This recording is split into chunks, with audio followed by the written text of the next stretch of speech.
চতুর্দিকে ফিতনার যে ভয়াবহ অন্ধকার, যে ফিতনায় আমরা হারিয়ে যাচ্ছি, যে ফিতনায় আমাদের অস্তিত্ব বিলীন হওয়া উপক্রম, ঠিক এরকম সময়ে যদি আমরা ঈমানের উপর অটল থাকতে পারি, তার বৈশিষ্ট্যটা কি, তার লাভটা কি? সুবহানাল্লাহ। তিরমিজি বর্ণিত আরেকটি হাদিসে নবী করিম সাল্লাল্লাহু আলাইহি ওয়াসাল্লাম বলেছেন, এমন একটা সময় আসবে যখন ঈমানের উপরে অটল থাকাটা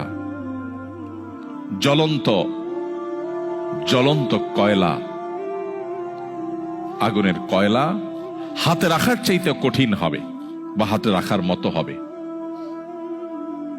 নবীজি বলেছেন, সেই সময় সবর করাটা, ঈমানের উপরে টিকে থাকাটা, সমাজের সবাই একটা স্রোতে দৌড়ায়, তার বিপরীতে দৌড়ানো সহজ বিষয় নয়। কিন্তু এই কাজটা যারা করতে পারবে, নবীজি বলেছেন তাদের কাজটা কষ্টসাধ্য এতটাই যে জ্বলন্ত আগুনের কয়লা হাতে রাখার চাইতেও বা রাখার মতো কষ্টের, কিন্তু এর বিনিময়টা আবার সেরকম ঈর্ষণীয়। তিনি বলেছেন 50 জন মানুষ আমল করে যে পরিমাণ সওয়াব পাবে, ওই সময় এই রকম প্রতিকূল পরিবেশে যিনি নিজের ঈমানকে, নিজের আইডেন্টিটিকে, নিজের আমলকে, নিজের মুসলমানিত্বকে যে ব্যক্তি বুলন্দ করে রাখবে, উঁচু করে রাখবে, ধরে রাখতে পারবে, আল্লাহ তাআলা তাকে 50 জন মানুষের আমলের সমপরিমাণ সওয়াব তাকে দান করবেন। তিনি নামাজ পড়বেন 1 রাকাত, সওয়াব পাবেন 50 রাকাতের। তিনি রোজা রাখবেন একটা, সওয়াব পাবেন 50টার। তিনি হজ করবেন একটা, সওয়াব পাবেন 50টার। সাহাবীরা অবাক হয়ে গেলেন নবীজির এই কথা শুনে। তখন তো সেরকম কোনো পরিবেশ ছিল না, ঈমানের জন্য অনুকূল পরিবেশ ছিল মদিনাতে। নবী করিম সাল্লাল্লাহু আলাইহি ওয়াসাল্লাম এই কথা শুনে তারা জিজ্ঞাসা করলেন, হে আল্লাহর রাসূল, আপনি যে বলছেন তখনকার মানুষেরা প্রতিকূল পরিবেশে ঈমানের উপরে টিকে থাকতে পারলে একজনে 50 জনের সওয়াব পাবে, সেই 50 জন কি আমাদের 50 জন নাকি তাদের সময়ের 50 জন? নবীজি তখন বলেছেন, আরে না, তাদের সময়ের না, তোমাদের মতো 50 জনের সওয়াব তারা পাবে। আল্লাহু আকবার।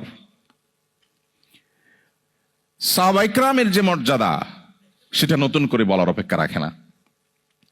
কিন্তু প্রতিকূল পরিবেশে নিজের ঈমানকে, মুসলিম আইডেন্টিটিকে যদি কেউ উঁচু করে সেটাকে নিরাপদ রাখতে পারে, তার আঁচলকে বাঁচাবার জন্য সে যদি সংগ্রাম করে টিকে থাকতে পারে, জ্বলন্ত কয়লা হাতে রাখার মতো এই কঠিন কাজটি যদি সে করতে পারে, নবীজি সাল্লাল্লাহু আলাইহি সাল্লামের হাদিসের এই ভবিষ্যৎবাণীর আলোকে এই সুসংবাদ সে পাবে।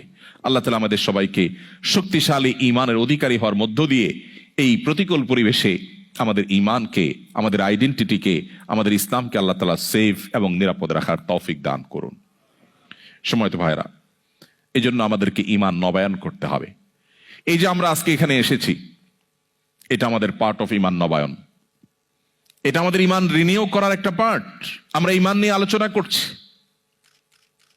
সাহাবায়ে কেরাম রিদওয়ানুল্লাহি তাআলা আজমাইন তারা বলতেন, ইজলিস বিনা নুমিনু সাহাতান, আসো একটু বসো, একটু ঈমান নিয়ে কথা বলি। আজ আমরা কত গল্প, কত আড্ডা দিই, কত মজলিস আমাদের হয়, কিন্তু আমরা ঈমান নিয়ে কথা বলি না।